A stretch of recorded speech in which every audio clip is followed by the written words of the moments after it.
Welcome back to Hollywood Breakdown YT, where we break down your favorite Hollywood blockbusters with deep recaps and honest viewer critiques. Today, we're exploring one of Marvel's most stylish and refreshing action films, Shang-Chi and the Legend of the Ten Rings. This movie didn't just introduce a new hero, it brought an entirely new flavor to the MCU, martial arts, mythology, drama, and some genuinely heartfelt storytelling. So sit back, relax, and let's break down Shang-Chi from start to finish. And after the recap, I'll share my complete critique and viewer perspective on what worked, what didn't, and why this movie stands out in the Marvel Universe. The film opens with the legend of the Ten Rings, ancient, powerful artifacts that grant their wielder immortality and unmatched strength. We meet Wenwu, played by Tony Leung, a warlord who used the rings to conquer kingdoms for 1,000 years. Right from the start, the film blends fantasy with grounded storytelling. Wenwu discovers the mythical land of Ta Lo, where he meets Ying Li. Their encounter is one of the most visually stunning sequences in the movie, half fight, half dance. This moment sets the emotional foundation for the entire story. Fast forward to the present. We meet Sean, who we later learn as Shang-Chi, living a simple life in San Francisco. He works as a valet and hangs out with his best friend Katie. Their chemistry instantly feels real and relatable. The movie takes its time showing us Shang-Chi as a normal person, because what comes next flips everything upside down. On a regular bus ride, Shang-Chi gets attacked by Ten Rings assassins. And this leads to one of Marvel's greatest hand-to-hand combat scenes ever filmed. Shang-Chi takes on multiple attackers with clean choreography, fast movements, and grounded stunt work. The camera stays wide, letting us appreciate every kick, every counter, every impact. Razor Fist enters with his blade arm, and the bus literally splits in half as the fight escalates. This scene alone proved that Marvel was trying something new. After the attack, Shang-Chi tells Katie the truth, his name, his past, and the fact that he grew up in a deadly assassin world. He received a mysterious postcard from his sister Xialing, so he heads to Macau. Katie insists on joining. Macau is loud, colorful, and buzzing with neon. That's where Shang-Chi discovers that Xialing runs an underground fight club, and she's not happy to see. After a brief but intense fight with Xialing in the ring, things quickly escalate. More Ten Rings assassins attack, leading to the bamboo scaffolding sequence, another brilliant action set piece. The camera once again shows the choreography clearly. We get real stunt work, dangerous heights, and tight hand-to-hand combat suspended over the city. It's one of the most beautiful scenes in the film, visually sharp and full of tension.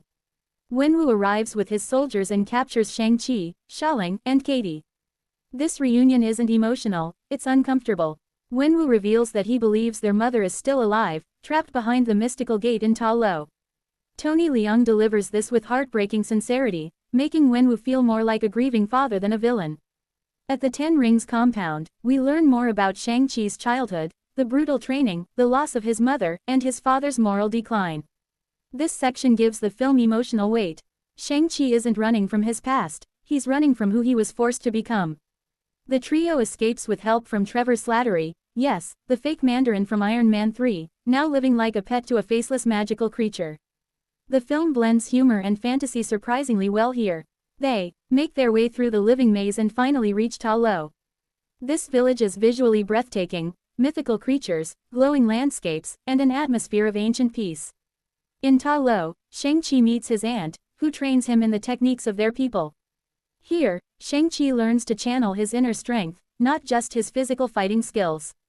These scenes reflect classic martial arts cinema, spiritual, philosophical, and calm. And now we reach the dramatic final act. Wenwu arrives at Ta Lo, convinced he can rescue Ying Li. But he unknowingly begins breaking the seal holding back a soul-eating monster. The battle becomes a full-scale war. The Ten Rings vs. Ta Lo warriors. Shang-Chi vs. Wenwu. Magic vs. martial arts. Dragon vs. demon dragon. The emotional core is the father-son confrontation. Shang-Chi challenges Wenwu not with hatred, but with strength he gained from accepting his past. In the end, Wenwu sacrifices himself to protect Shang-Chi, passing the Ten Rings to him. This scene hits hard because the conflict was always about family, not power. After the battle, Shang-Chi and Katie return to their normal lives, which doesn't last long. Wong summons them to Kamar Taj, connecting Shang-Chi to the broader MCU. The post-credit reveals something mysterious. The Ten Rings are sending a signal to an unknown destination. And Xialing takes over the Ten Rings organization, which raises exciting possibilities for future films. Now let's get into the critique, what worked, what didn't, and how Shang-Chi stands out. 1. Martial arts action. This film has the best hand-to-hand action in the MCU. Clean choreography, real stunt work, and smooth cinematography made every scene exciting. 2. Tony Leung's performance. Tony Leung elevates the movie to a whole other level. Wenwu is layered, emotional, and tragic, easily one of Marvel's strongest characters.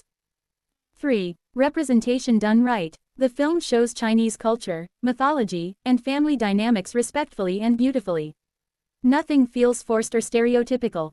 4. Emotional family story. Underneath the battles is a story about grief, trauma, and healing. Shang-Chi's reluctance to confront his past feels real and relatable.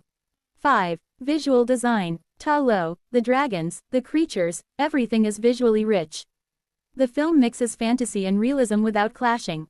Now let's talk about what could have been better. 1. CGI overload in the finale.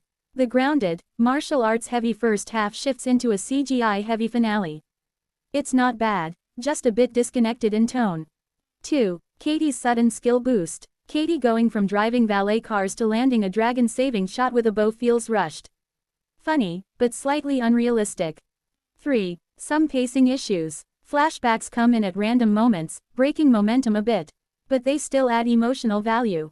C. Final viewer verdict, 2 o'clock. Voiceover. So, overall, Shang-Chi and the Legend of the Ten Rings delivers one of the MCU's strongest origin stories. It's stylish, heartfelt, culturally rich, and filled with some of Marvel's best action to date. My viewer score, star 8.8 out of 10. It's fun, emotional, beautifully shot, and absolutely worth watching again. And that wraps up today's breakdown of Shang-Chi and the Legend of the Ten Rings. Thank you for watching Hollywood Breakdown YT.